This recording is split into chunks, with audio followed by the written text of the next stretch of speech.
Dear students, school math class में बच्चों आपका हार्दिक अभिनंदन। बच्चों आज हम आपको लेक्चर 13(2) के माध्यम से एक्सरसाइज 8.3 जो बच्चों आपको mastermind Chitra publication text book से स्टार्ट करा रखी है। बच्चों चैप्टर जानते हैं कि मैक्सिमम मिनिमम बच्चों काफ़ी लेंथी चैप्टर है आपका।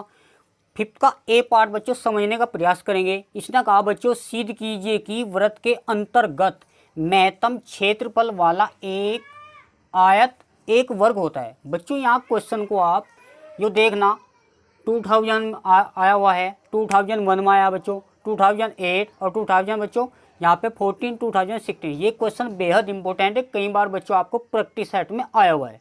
इसको थोड़ा ध्यान से समझ लेना बच्चों, थोड़ा क्वेश्चन आपका ट्विस्ट है, यहाँ पे समझ लेना।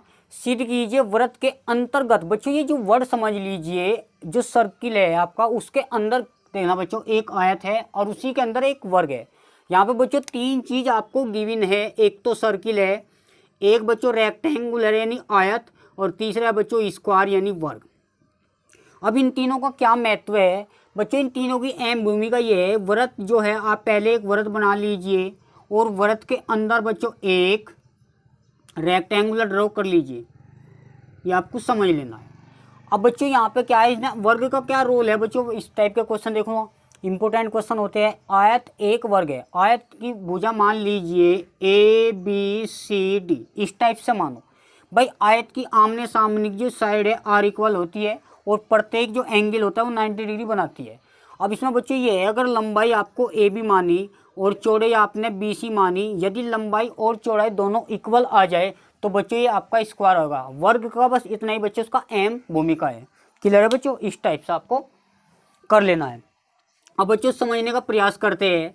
सबसे पहले सर्किल का क्या महत्व है, पहले आप चित्रों को समझ लीजिए भाई। एक सर्किल ड्रॉ करो आपने। क्लियर बच्चों, सर्किल का वृत्त के अंतर्गत बच्चों, अंतर्गत को इसके अंदर यानी इसके अंदर। यहाँ पे बच्चों यहाँ पे क्या है, आप एक सर्किल ड्रॉ कर लीजिए। सर्किल ड्रॉ करने के बाद आप इसके अंदर आयत ले लीजिए। अब बच्चों समझना, ये थोड़ा सही सा बना लीजिए बच्चों। इसको नाम दे दीजिए ABCOD। बच्चों इसके अंदर आयत है। वर्ग का बच्चों इतना ही रोल है कि इसकी जो लंबाई और चौड़ाई बराबर दिखा रही है, ये वेरीफाई करना है। अब बच्चों इसका देखो, इसने क्या कहा, वृत्त के अंतर्गत महत्तम क्षेत्रफल वाला, महत्तम क्षेत्रफल। बच्चों यहाँ महत्तम क्षेत्रफल का मैक्सिमम मिनिमम से क्वेश्चन आया हुआ है। अब ये देखो आयत पहले आया, वर्ग पहले। वृत्त का क्या रोल है बच्चों, वृत्त के अंदर हमने आयत ले लिया और आयत का जो क्षेत्रफल है वो महत्तम क्षेत्रफल वाला आयत। देखो बच्चों किसकी ओर इशारा कर रहा है, महत्तम क्षेत्रफल वाला आयत। तो आयत का जो एरिया है वो मैक्सिमम होना है। तो यहाँ आयत का जो एरिया है मल्टीप्लाई लंबाई AB मानी और ब्रीथ इसकी चौड़ाई BC मानी। क्लियर है। अब बच्चों आपको AB चाहिए, BC चाहिए। तो यहाँ पे क्या है क्वेश्चन में बच्चों, जो आपकी आयत है उसकी लेंथ और ब्रीथ नहीं दे रखी है, तो बच्चों इसको आप सेंटर मान लीजिए। भाई आप सर्किल ड्रॉ करोगे तो सेंटर कोई ना कोई केंद्र होना चाहिए, सीधी सी बात है भाई, ये सेंटर है। अब सेंटर से आपने एक सर्किल बना लिया। अब बच्चों एक बात बता दो, यहाँ से सेंटर से परिधि तक की जो डिस्टेंस है बताओ रेडियस होती है क्या। आप इधर ले जाइए, इधर लीजिए, कोई प्रॉब्लम नहीं। ठीक है बच्चों, ये हमने ऐसे हिसाब से बना लिया जिससे हमें सेट बन जाए। बच्चों इस पर थोड़ा सा परपेंडिकुलर ड्रॉ कर लिए, इसे सपोर्ट मिल जाए। इसको नाम दे दीजिए M। हमने एक परपेंडिकल O कोई भी सेंटर मान लीजिए। ठीक है बच्चों, O केंद्र वाला। अब यहाँ पे प्यारे बच्चों आपकी रेडियस तो चाहिए, रेडियस आप R मान सकते हो या बच्चों A मान लीजिए, मर्जी है बच्चों, R मानो या आप A मान लीजिए। अब इसका मीनिंग क्या है, मैंने एक बात बताई थी बच्चों, आपको ध्यान दो। यदि हमारे पास कर्ण दे रखा हो, समझना बच्चों क्वेश्चन पहले भी आया हुआ है, तो आप आधार निकालते हो कोस थीटा, या आप इसको थीटा मान लीजिए। ठीक है बच्चों, आधार A cos theta, A sine theta. कैसे बच्चों, मान लिया आप साइन थीटा होते हैं लंब बटे कर्ण। लंब आपने ABC, तो लंब आपका AB हो गया और कर्ण बच्चों A, तो AB बराबर आपका आ जाएगा A साइन थीटा। यदि हम कोस थीटा लेकर चलते हैं आधार बटे कर्ण, तो आपकी भुजा निकल जाएगी। आधार बच्चों यहाँ पे क्या है BC और कर्ण है A, तो BC बराबर A कोस थीटा। बच्चों डायरेक्ट याद रखो, जब भी आधार पूछता है और कर्ण दे रखा है तो कर्ण इंटू कोस थीटा, और जब परपेंडिकुलर यानी लंब पूछता है तो A साइन थीटा, कर्ण इंटू साइन थीटा। ऊपर साइन होगा नीचे कोस। बच्चों डायरेक्ट वैल्यू याद रखोगे आपको समझ में आ जाएगा। अब इसके बाद बच्चों समझना ये है, मान लिया बच्चों ये इसका देखो कर्ण दे रखा है, भाई कर्ण दे रखा है हमने माना है, तो ये आधार है, यहाँ से देखो ये एक समकोण त्रिभुज है, राइट एंगल ट्रायंगल। बच्चों इसको आप थीटा मान लीजिए। अब त्रिभुज ओ एम बी में क्या कहता है, साइन थीटा ले लीजिए, तो यहाँ पे ए कोस थीटा आ जाएगा और ये बच्चों ए कोस थीटा। बच्चों समझना है, ये बता दो सेंटर बिल्कुल बीच में है, तो जितनी डिस्टेंस ये है इतनी डिस्टेंस ये है, ठीक है बच्चों। जीवा को समद्विभाजित कराना है यहाँ पे, तो केंद्र से जीवा पर डालेगा हम दोनों समद्विभाजित करते हैं, या आपने प्रमेय पढ़ी, किसी भी वृत्त के केंद्र से जीवा पर डाला गया लंब और जीवा को दो बराबर भागों में बांटता है। बच्चों ये थ्योरम आपको 10th क्लास में आपने पढ़ी थी। तो ए कोस थीटा, आप ए बी की वैल्यू डायरेक्ट निकाल दो। ए बी भाई हमें चाहिए ए बी का मतलब आयत की जो लेंथ है, तो ए बी कितना आएगा बच्चों, 2a कोस थीटा आ जाएगा, क्योंकि ए कोस थीटा और ए कोस थीटा, तो ट्वाइस ए कोस थीटा। अब बच्चों हमें चाहिए चौड़ाई। अब समझना बच्चों, थोड़ा रिलेट करेंगे इसको, सपेट दो एम।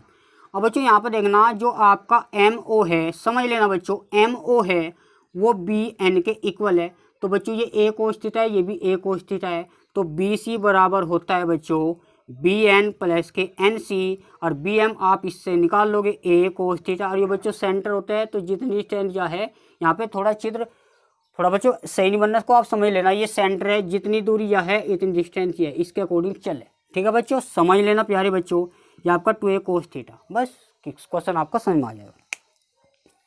अब देखना बच्चों इसका सॉल्यूशन क्या है। हमें लंबाई और चौड़ाई, बच्चों वृत्त का क्या एम भूमिका है इसमें, इसको आप आयत की लंबाई और चौड़ाई निकालना। अब सीधी कीजिए, सॉल्यूशन देखे बच्चों। सबसे पहले समझ लेना, एक सर्किल आप ड्रॉ करो, क्लियर बच्चों, सर्किल आपके पास ड्रॉ हो गया। इसके अंदर आप बना लीजिए, ये बच्चों आपके पास आयत होगा, इसको नाम दे दीजिए ए बी और सी। हमारे पास इसके अंदर आयत है, और बच्चों वर्ग भी सिद्ध करना, ध्यान रखो जब भी लास्ट में दे रखे हैं ना आकृति, उसकी लंबाई चौड़ाई केवल दिखानी जितना रोल है। बच्चों यहाँ पे सेंटर होगा, क्योंकि आप विदाउट सेंटर के आप सर्किल ड्रॉ नहीं कर सकते, ये बात क्लियर होनी चाहिए। आप इसको थोड़ा सा ऐसे बना दीजिए, इस पे सपोर्ट मिल जाए, इसको परपेंडिकुलर बोल दीजिए, इसको आप एम और इसको आप ओ कोई भी केंद्र है किसका बच्चों, वृत्त का। अब समझना ये है बच्चों, यदि थोड़ा सा इसको सही सा ले लो इस टाइप से प्यारे बच्चों, ये यदि बच्चों आपने इसको ए माना, मानने का मीनिंग ये होगा, तो हमारे पास ए थीटा मानना पड़ेगा, सीधी सी बात है, ए कोस थीटा, और बच्चों यहाँ तक भी ए कोस थीटा, क्योंकि किसी भी वृत्त के केंद्र से या जीवा होती है बच्चों कोण। जीवा क्या हो, एक परिधि से दूसरी परिधि को मिलाने वाली रेखा। किसी भी केंद्र से जीवा पर डाले गए लंब दो बराबर समद्विभाजित करते हैं, दो बराबर भाग हो गए बच्चे यहाँ पे, क्योंकि ए एम समझ लेना, ए एम बराबर एम बी, ये दो बराबर भाग हो गए। अब यहाँ पे बच्चों क्या है, आयत की आमने सामने की जो साइड इक्वल होती है, तो बात क्लियर होनी है बच्चों। अब यहाँ पे समझना ये बी सी चाहिए। अब यहाँ से बच्चों समझना, ये यहाँ तक आपने क्या निकाला, ए साइन थीटा। भाई आप साइन थीटा लंबटे कर्ण के हिसाब से, कहने का मतलब यह है बच्चों, जब ये कर्ण दे रखा हो और कोस आधार निकालना हो, आधार का मतलब बेस में बच्चों से है तो कोस होगा नीचे और साइन ऊपर, ठीक है याद रखना। तो यहाँ बच्चों आपको ए साइन थीटा और ए साइन था, तो बी सी बच्चों आपको मिल जाएगा। ध्यान दो बच्चों, इसको आप एन समझ लीजिए, तो बी एन प्लस के एन सी। बच्चों बी जो एन है वो ओ एम के इक्वल है, तो ए साइन थीटा। और प्यारे बच्चों जब ये सेंटर है तो इतनी डिस्टेंस होनी है, तो सीधी सी बात है सी एन बराबर एन बी के। तो यहाँ बच्चों समझना ये है, तो हमारे पास आ जाएगा ए साइन थीटा, क्लियर है। तो बच्चों बी सी भी आ जाएगा आपका, तो यहाँ पे ए बी बच्चों हो जाएगा आपका 2a कोस थीटा, क्योंकि आप सब जानते हैं ए बी बराबर ए एम प्लस के एम बी। ये आप लिखो मत लिखो, चित्र आपको थोड़ा अच्छी तरीके से बना लीजिए, फिर क्वेश्चन में आपको कुछ नहीं है। अब बी सी, क्योंकि अम्बल लंबाई चौड़ाई से मतलब है, और बी सी बराबर क्या हो बच्चों, ए 2a साइन थीटा। अब बच्चों क्या, आयत का क्षेत्रफल, एरिया ऑफ रेक्टेंगुलर,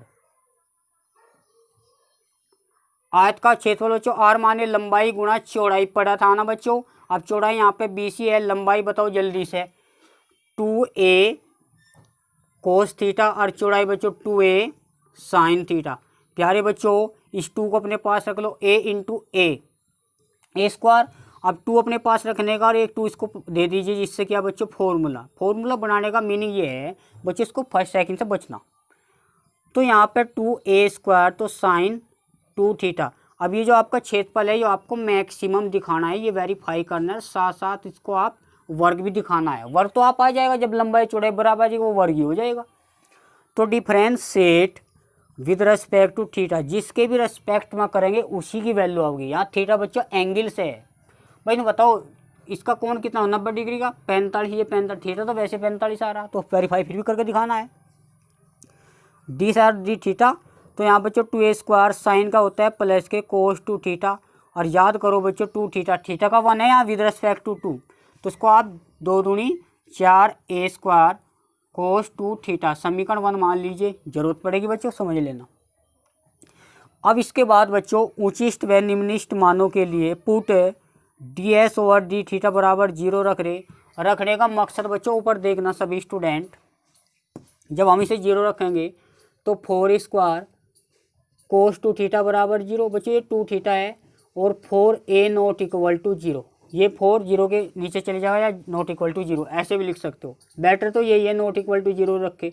अब ये कोस है ये 0 है, अब ये बच्चे कोस है तो कोस की कहीं की वैल्यू है कोस 2 थीटा या कोस बच्चों 90 है, यानी π/2 लिख लो। इससे कैंसिल होगा, थीटा बराबर 2 थीटा और बटे में मल्टीप्लाई के साथ हो जाएगा। अब 45 को आप बोल सकते, तो बच्चों कितना आ गया ये आपका 45 का। ठीक है बच्चों, अब समझना ये है बच्चों ये मैक्सिमम भी वेरीफाई करना है। मैक्सिमम वेरीफाई करना तो differentiate with respect to theta of the equation first, क्योंकि जिसका भी पुट d/d थीटा 0 रखा था आपने, ds/d थीटा 0 रखा, उसको सेकंड डेरिवेटिव टेस्ट करते हैं। तो d/s/d थीटा² बच्चों समझना 4a कॉन्स्टेंट है, कोस का होता है माइनस के साइन 2 थीटा और थीटा का 1 तो 2 बचेगा। तो इसको आप थोड़ा सा ऐसे लिख सकते हैं, थीटा² बराबर माइनस के 8a साइन 2 थीटा। बच्चों थीटा की वैल्यू 8 π/4 जैसे यहाँ पर रखते थे ना 8, तो ds/d थीटा² तो माइनस का 8a तो साइन 2 मल्टीप्लाई थीटा π/4। बच्चों ये π/2 हो गया साइन 90, क्योंकि साइन π/2 1 होगा। तो d2s/d थीटा² समझना बच्चों माइनस के 8a और ये वैल्यू माइनस के 8a। अब जो कोई वैल्यू माइनस की होती है वो 0 से छोटी है, तो बच्चों मैक्सिमम हो गया। याद करो 8 थीटा बराबर यहाँ एंगल से है π/4 पे। बच्चों मैक्सिमम तो क्लियर हो गया। अब इसने कहा आयत एक वर्ग है, आयत की लंबाई चौड़ाई तो हमने निकाल ली थी। अब आयत एक वर्ग कैसे होगा जब लंबाई चौड़ाई बराबर दिखाओगे। बच्चों जब आपका थीटा की वैल्यू आई π/4 जिसको आप 45 डिग्री बोल रहे हो, इसको आप लंबाई बता दो क्या थी पहले, ए बी थी ना बच्चों, और ए बी बराबर क्या था वो 2a कोस थीटा था, याद करो। तो 2a कोस थीटा, थीटा क्या है बच्चों 45, कोस 45 की वैल्यू बता दो बच्चों √2 आएगी। भाई 2 से 2 काट दो, यहाँ पे a √2 आ जाएगा, समझ लेना। अब इसके बाद बच्चों थीटा बराबर π/4 पर मैं निकालना है चौड़ाई, इसकी ब्रिज निकाल लो। अब चौड़ाई क्या है बच्चों, भाई चौड़ाई आपकी BC थी, अब BC क्या थी 2a साइन थीटा। अब यहाँ बच्चों 2a साइन थीटा, थीटा वही π/4 लिखो या 45 रखो, मर्जी है बच्चों आपकी। 2a साइन 45 की 1/√2 तो a √2। यह बच्चों क्लियर हो रही है, तो लंबाई जब चौड़ाई इक्वल आ जाती है तो बच्चों एक वर्ग हो जाता है। ठीक है, इन क्वेश्चन को बच्चों हिंदी लैंग्वेज में पढ़ाने का मकसद ये है जिससे कि बच्चों आपको क्वेश्चन समझ में आ जाए। ठीक है, आप दोनों लैंग्वेज में आप क्वेश्चन रखोगे तो आपको मार्किंग में बेनिफिशियल होगा। मिलते हैं बच्चों नेक्स्ट सेशन में।